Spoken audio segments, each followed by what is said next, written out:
गरीब की शादी। किसी गांव में मोहन नाम का एक लड़का रहा करता था। उसके घर में उसके अलावा उसकी बूढ़ी माँ थी। मोहन बहुत मेहनती था।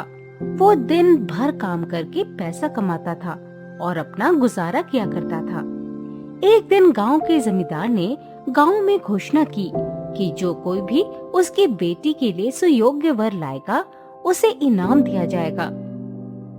मोहन भी जमींदार की बेटी से मन ही मन प्रेम करता था, लेकिन अपनी गरीबी के कारण कभी उसकी हिम्मत नहीं हुई कि वो जमींदार से अपनी शादी की बात कर सके। इस बार उसके पास एक मौका था कि वो कुछ उपाय कर जमींदार की बेटी से शादी करे। वो अपने घर में बैठा हुआ कुछ सोच रहा था कि तभी उसकी माँ ने कहा, क्या हुआ बेटा, तुम किस सोच में डूबे हुए हो? माँ, जमींदार अपनी बेटी के लिए सुयोग्य वर ढूंढ रहा है। मैं उससे विवाह करना चाहता हूँ, लेकिन मेरे पास इतने पैसे नहीं हैं, ना ही मैं उसके लायक हूँ। नहीं बेटा, यदि तुम्हें उससे विवाह करना है तो तुम्हें ये साबित करना होगा कि तुम उसके लायक हो। तुम जमींदार से मिलने जाओ और अपने बारे में बात करो।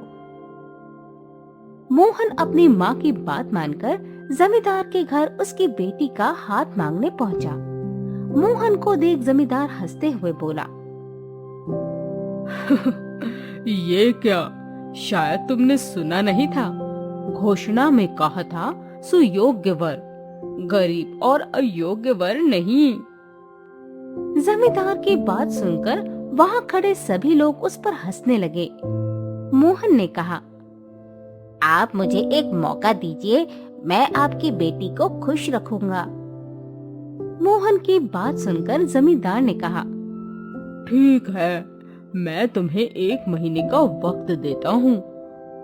अगर तुमने 1 महीने में 1 लाख रुपया कमा कर दिखा दिया तो मैं मान जाऊंगा कि मेरी बेटी के लिए तुम सुयोग्य हो।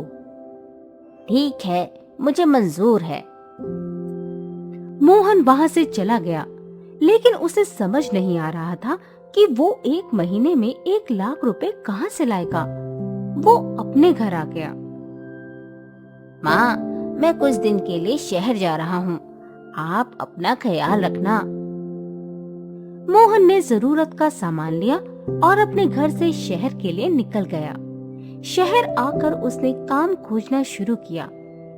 शहर आकर उसने एक जगह चौकीदार की नौकरी का काम शुरू किया, लेकिन उसकी तनख्वाह बहुत कम थी। 1 महीने में 1 लाख रुपए कैसे इकट्ठे करूँगा? मेरे पास तो संपत्ति भी नहीं है और इस नौकरी से तो 1 लाख मिलने से रहे।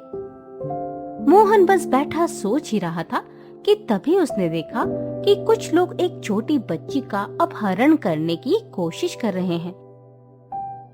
उसने बिना कुछ सोचे समझे उन लोगों की तरफ दौड़ लगा दी और बच्ची को बचाने गाड़ी के पीछे भागा। भागते हुए मोहन गिर गया और उसके पैर में चोट लग गई। उसने फिर भी उठकर भागना शुरू किया और गाड़ी को रुकवा लिया। उसने किसी तरह उन लोगों से लड़कर बच्ची को छुड़ाया। मोहन बच्ची को लेकर उसके घर गया और वहाँ मालूम हुआ कि ये एक बड़े सेठ की बेटी है। तुमने हमारी बेटी को बचाया, तुम्हारा बहुत बड़ा एहसान है हम पर। हम तुम्हें इनाम देना चाहते हैं। इतना कहकर सेठ ने मोहन को अपने यहाँ नौकरी दी और उसे इनाम में 2 लाख रुपए भी दिए।